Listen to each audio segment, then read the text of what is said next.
So firstly, I'd like to thank Daytona for inviting me to come along and test the new senior GPK kart, and it's been a blast from the past to get myself back in a race kart, and what a great machine it was.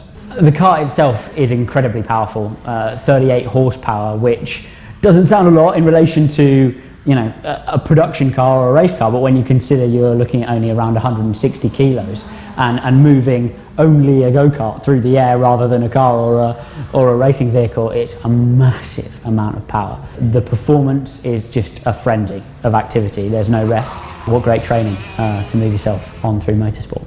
The concept itself is something that has been tried further up motorsport, and it's absolutely ideal for karting, because when you're looking at an escalating budget, a continuously escalating budget for young drivers to apply themselves at what is the grassroots level of motorsport, you need to generate a level playing field, and one of the only ways to do that is to have a series which is centrally run. Having raced in various series that Daytona have put on over the years, I use the D-Max series, for example, to prepare myself for my seasons in prototype racing and in single-seater racing all through F3, Formula 2 and up into the World Endurance Championship.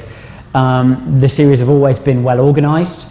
The karts have been high performance and well adjudicated and well sorted. I absolutely think Daytona can deliver on this series, and I'm very much excited that a series like this has fallen into their hands for the future of motorsport at this level. The Daytona 24-hour race is one of the most grueling and toughest events I've had behind the wheel, mainly because when you're driving a Rotax kart as opposed to a prototype which is set up for long distance, it's set up to carry the driver over 2, 3, 4 hours, in comparison to a Rotax kart, which is essentially a sprint machine, over that kind of period of time, alongside the competition, which is always incredibly fierce.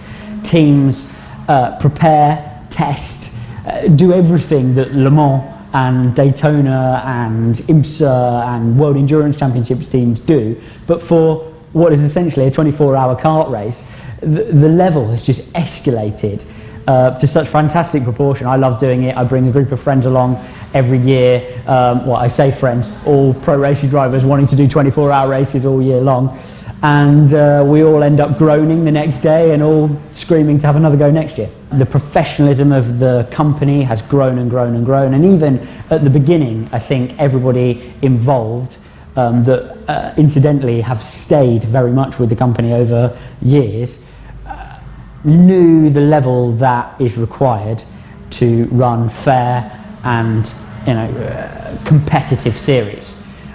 So that fills me with confidence, and it should fill the competitors with confidence going into this challenge.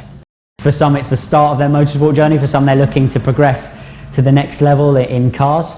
And good luck to Daytona in the preparation and the organisation of the series, and good luck to the competitors on track.